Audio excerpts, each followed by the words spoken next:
Bonsoir à tous et dans l'actualité ce soir, 36e jour de grève contre la réforme des retraites et nouvelle journée de manifestation.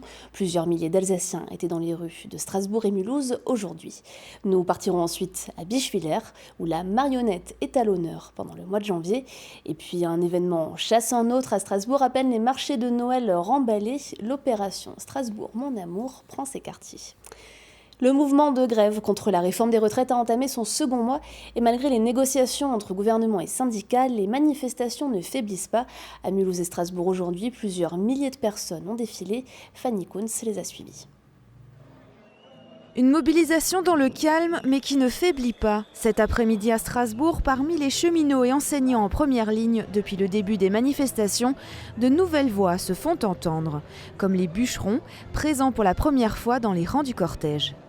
L'espérance de vie moyenne est de 62 ans pour un bûcheron, 62 ans. C'est une vraie catastrophe. On n'a aucune prise en compte de la pénibilité, aucune. S'il faut que je bosse jusqu'à 67 ans, j'aurai plus de vie, je vais crever quelques années après et c'est tout, je serai foutu, je ne profiterai pas de ma retraite. Moi j'aimerais bien qu'on puisse partir dignement avant d'être invalide, avant d'être foutu. C'est pas une avancée sociale ça, c'est un retour. Un retour est toujours un point inférieur. Ça c'est pas bien. Je suis prête à perdre encore quelques journées de salaire à faire grève pour éviter de perdre 500 € par mois sur ma retraite. Cette semaine, de nouvelles rencontres ont eu lieu entre le gouvernement et les syndicats, mais sans progrès. La réforme des retraites est toujours contestée par les représentants syndicaux qui appellent à poursuivre les rassemblements. Visiblement, le gouvernement n'a pas compris qu'il était temps de se poser, de réfléchir et de ne pas vouloir passer en force. Donc j'imagine qu'il parie sur la lassitude des militants. Donc il faut montrer qu'on ne se lasse pas et qu'on continue. On estime que le patronat doit aussi mettre la main à la poche parce que c'est lui qui nous rend malades dans les conditions de travail qu'on a dans les entreprises. Et donc de ce fait-là, il a aussi une responsabilité dans notre retraite future, quoi. Le gouvernement devrait rencontrer les syndicats une nouvelle fois demain et de nouvelles manifestations sont d'ores et déjà annoncées en Alsace. Et une nouvelle manifestation donc, ce sera ce samedi à Strasbourg. À l'appel de l'intersyndicale CGT-FO FSU Solidaire CNT, rendez-vous place de la Gare à 14h. Et avis aux usagers du TER dans la région, la SNCF s'engage à rembourser intégralement les abonnements du mois de décembre. Pas de démarche à faire pour ceux qui ont un abonnement annuel. Pour les autres, les modalités de remboursement seront prochainement disponibles. L'actualité également ce soir, c'est du sport. Les basketteurs de la SIG étaient hier soir en déplacement en Espagne pour la 10e journée de la Ligue des Champions. À Manresa, près de Barcelone, les Strasbourgeois en noir ont bien mal démarré l'année. Certes, les Espagnols sont leaders du groupe, mais les Alsaciens n'ont jamais été en mesure de l'emporter. Menés tout au long du match, pilonnés par les tirs à 3 points des locaux, les hommes de Vincent Collet accusent 12 points de retard à la mi-temps. En moindre mal, à la reprise, la SIG prend l'eau de toutes parts, encaisse 29 points dans le troisième quart-temps et dit adieu à ses espoirs de victoire. Elle s'incline finalement 92-68. Et si la qualification pour les huitièmes de finale reste possible, les Strasbourgeois n'ont plus guère droit à l'erreur sur les 4 derniers matchs. Et la tâche ne s'annonce pas plus simple puisque c'est Monaco qui se présente au Rhenus ce samedi pour la reprise du championnat. Du 7 au 16 février, Strasbourg va redevenir la capitale des amoureux pour cette 8e édition de Strasbourg Mon Amour. De nouveaux rendez-vous sont à prévoir, poétiques, culturels, mais aussi insolites et décalés, aperçus avec Cécile Motz.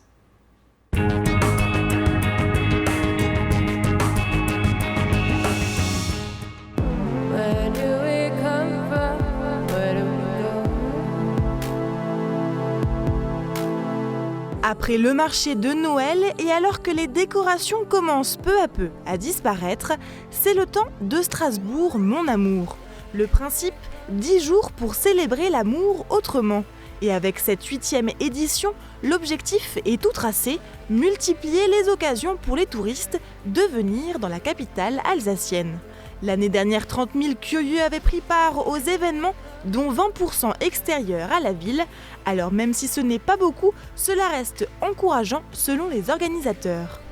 Quand vous créez quelque chose de toute pièce en France ou en Europe, c'est pas facile de faire venir des gens. Il faut s'inscrire dans la durée, il faut être authentique dans la proposition. On a commencé depuis 3 ans maintenant à avoir des gens qui viennent de l'extérieur, donc ça on s'en réjouit. On a plus de 130% d'augmentation de ce qu'on appelle la taxe de séjour, c'est-à-dire c'est ce montant qui est payé par les touristes quand ils viennent dans une ville. Donc quand cette taxe augmente, on se dit qu'il y a un effet dû à l'attractivité de la ville. Et puis l'autre élément important, c'est que beaucoup de gens viennent maintenant toquer à notre porte pour rejoindre ce festival et proposer des animations, des événements, des manifestations, notamment dans l'hôtellerie. Il y a des hôtels qui proposent des opéras de poche. Par exemple, on fait un opéra dans une chambre d'hôtel. Vous voyez, des petites choses comme ça qui vont dans ce sens de l'inédit, de la surprise.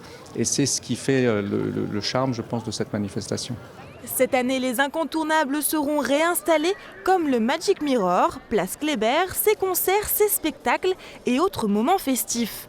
En tout, une centaine d'événements seront proposés aux amoureux ou à ceux qui cherchent l'amour.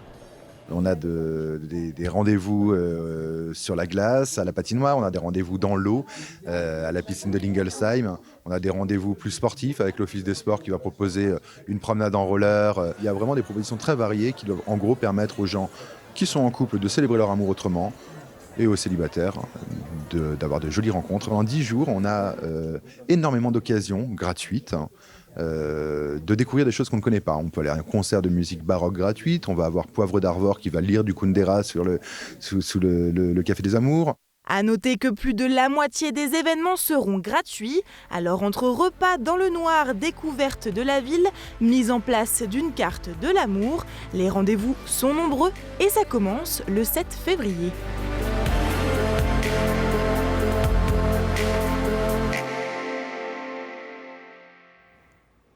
Direction Bischwiller à présent, jusqu'au 31 janvier, des spectacles et ateliers de création sont organisés dans le cadre de Janvier manipulé à la MAC, un temps fort autour de la magie de la marionnette et du théâtre d'objets. Louise Sobad a assisté hier à l'atelier de création de machines. Du fil de fer, un peu de bois et beaucoup d'astuces. À la MAC de Bischwiller, Inaya, Zeina, Médiné, Zélia et Léa fabriquent leurs propres machines mécanisées. Au début, on l'avait dessiné. Après, on a fait le contour. Après, on a fixé ensemble. On voulait faire un aigle, mais on a commencé. Et après, on lui a rajouté des cheveux. Donc après, c'était un peu rigolo. Donc on a fait un oiseau rigolo. En fait, quand on voit le dauphin comme ça a l'air super compliqué. Mais en fait, c'est facile à faire. Et pourtant, les petites mains ont dû manipuler pinces, perceuses et marteaux. À leur côté, Magali Rousseau est venue les aider dans leurs travaux. Depuis 15 ans, l'artiste construit des mécanismes poétiques. Au cours des ateliers qu'elle anime, elle accompagne enfants et adultes dans la réalisation d'animaux et chimères en fil de fer, dont une partie s'articule à l'aide d'une manivelle. Une activité originale qui a su conquérir son jeune public. Déjà, ils expérimentent des notions qu'ils ne connaissent pas du tout à la base. La mécanique, c'est pas une évidence quand tu es enfant. Et pourtant, ça se trouve un petit peu partout. Puis après, il y a surtout la poésie du mouvement. C'est-à-dire qu'au début, il y a un dessin. Après, ça se construit peu à peu. Puis tout d'un coup, dès qu'il y a la manivelle, c'est « Waouh !» Et voilà, et moi, c'est ce que j'aime dans la mécanique. Cet atelier a été conçu dans le prolongement de son spectacle « Je brasse de l'air » en représentation à la MAC jusqu'à vendredi. Une plongée intimiste dans la vie de la comédienne. Le public, il est plongé un peu dans un monde obscur où les machines s'animent tour à tour et prennent vie dans la lumière. Et ça parle un peu de mon incapacité à prendre mon envol, alors les tentatives et les échecs. Le spectacle s'inscrit dans la programmation culturelle de Janvier manipulé, organisée par le Relais culturel de Bischwiller. Au programme, l'avare incarné par des robinets et une Antigone de papier. Janvier manipulé, c'est vraiment un temps fort autour de la marionnette, de la magie et du théâtre d'objets. Le public bischwillerois a un peu l'habitude, on essaie de le pousser encore à travers ce temps fort à venir et à découvrir qu'est-ce que c'est la marionnette actuellement en fait. Qu'est-ce que c'est la marionnette dans la création contemporaine actuelle. Outre les 5 spectacles programmés jusqu'au 31 janvier, un nouvel atelier est également prévu mercredi prochain. Dépêchez-vous, il ne reste que quelques places. Il y a bien longtemps, dans une galaxie lointaine, très lointaine, le premier jeu vidéo Star Wars est sorti sur console et depuis la série a été l'une des plus prolifiques de l'histoire du jeu vidéo. À l'occasion de la sortie sur le grand écran de l'épisode 9 et du dernier jeu en fin d'année, le Pixel Museum à Schiltigheim propose une rétrospective avec son exposition L'Empire du Pixel contre-attaque, Camille Roland.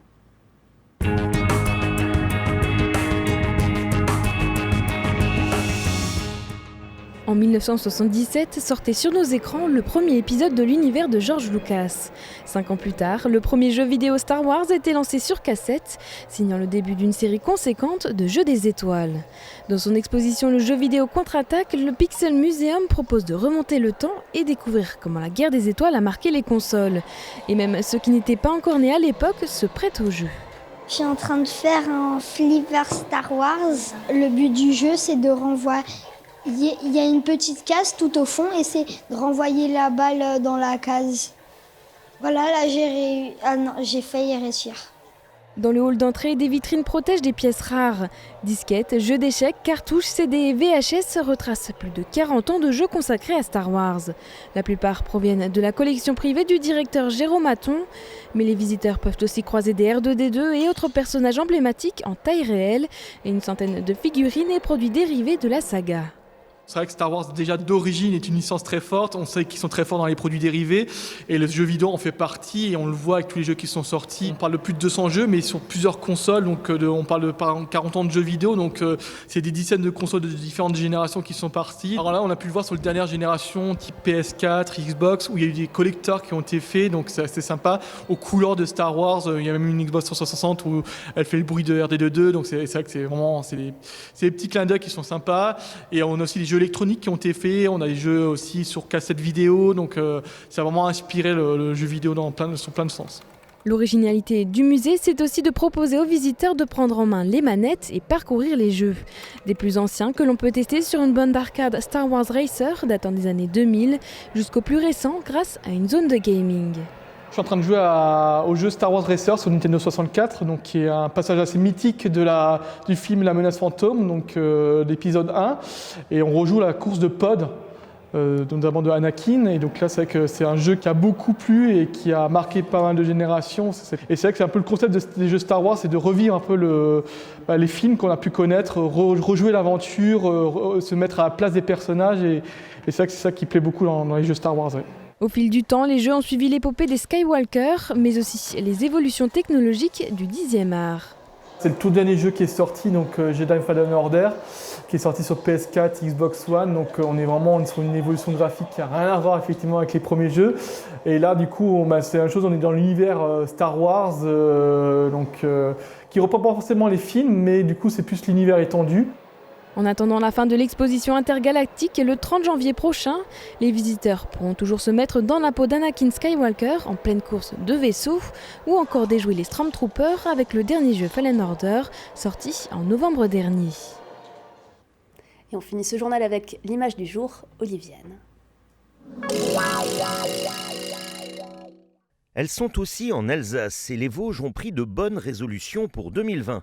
Leur compte Vosges qui peut va vous proposer tous les mois 2 nouvelles attractions. Ce mois-ci, le nouveau parcours de luge sur rail du Lac Blanc avec une descente à 35%, une vrille à 360 degrés et même un tunnel. 3 randonnées à raquettes sont également proposées. Vosges qui peut vous promet plein de découvertes inédites, facilement accessibles depuis les villes alsaciennes. Et leurs photos sont superbes, alors n'hésitez pas à rejoindre leur communauté sur Facebook et vous abonner à leur newsletter sur leur site.